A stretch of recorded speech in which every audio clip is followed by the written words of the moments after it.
बिस्मिल्लाहिर्रहमानिर्रहीम। आज हम बात करेंगे तैयब तकाफुल पे। तैयब तकाफुल में से अगर आप देखें तो तकाफुल का वर्ड अरबी ज़ुबान के लफ्ज़ से निकला है और इसका मकसद है इत्माद, भरोसा या कफ़ालत।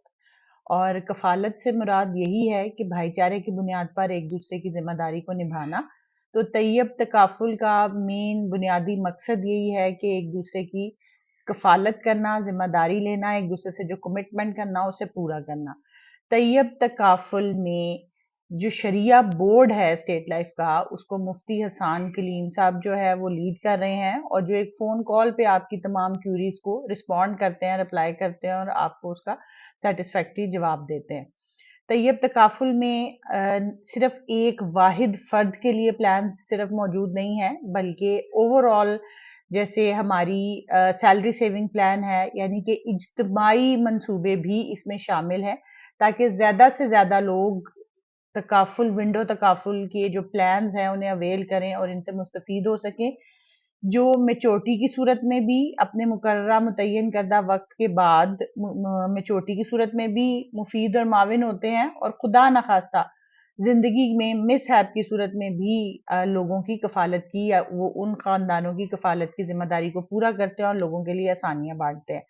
आप इसमें रेगुलर 10 ईयर, 12 ईयर, 15, 18, 20 ईयर्स तक की इंश्योरेंस भी करवा सकते हैं। इसके साथ साथ सैलरी सेविंग प्लान इसमें मौजूद है कि अगर ग्रुप में लोग मौजूद हैं, कहीं पे काम कर रहे हैं, तो वो माहाना बुनियादों पर अपनी सैलरी में से सेविंग या डिडक्शन करवाते हैं और वो सैलरी सेविंग प्लान की मद में तकाफुल में इन्वेस्ट किया जाता है और एक अच्छा रिटर्न जो है वो लिया जाता है। इसी तरह से child education and marriage plan भी तकाफुल का हिस्सा है और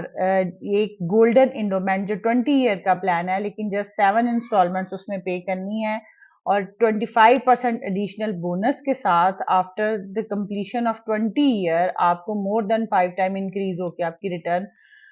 मेजोरिटी मिलती है। ये सारे के सारे प्लान्स तकाफुल में हैं और ये आपकी बेहतरी के लिए। अब होता क्या है कि जब as a sleeping partner invest किया जाता है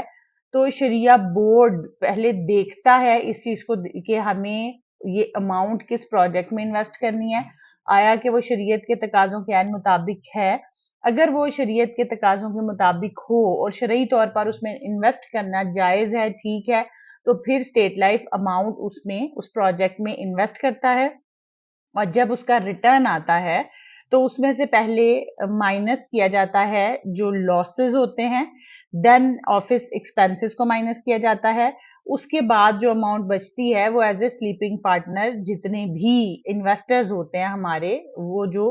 तैयब तकाफुल के किसी भी प्लान में इन्वेस्ट करते हैं उनमें रिटर्न किया जाता है रेवेन्यू को। ठीक है जी, तो इस तरीके कार से डिफरेंट प्लान्स हैं जो आपको इन्वेस्टमेंट, उसके साथ साथ सबसे पहले सेविंग, देन इन्वेस्टमेंट और family protection, in both ways आपकी जिंदगी की सूरत में, मेच्योरिटी की शक्ल में और खुदा न खास्ता मिसहैप की सूरत में आपकी फैमिली को प्रोटेक्ट किया जाता है एक अच्छी हैंडसम अमाउंट देकर, ताकि आपकी जिंदगी मुश्किलों से बाहर आ सके और मुश्किलों की नजर होने की बजाय जो जिंदगी की आसानियां हैं, जो जिंदगी की कामयाबियां हैं, उनको आप हासिल कर सकें। तो तैयब तकाफुल में ज्यादा से ज्यादा आप इन्वेस्ट करके अपने आप को ज्यादा और अपनी फैमिली को, अपने आप को कामयाब, खुशहाल और अपनी फैमिली को प्रोटेक्शन दे सकते हैं। Thank you.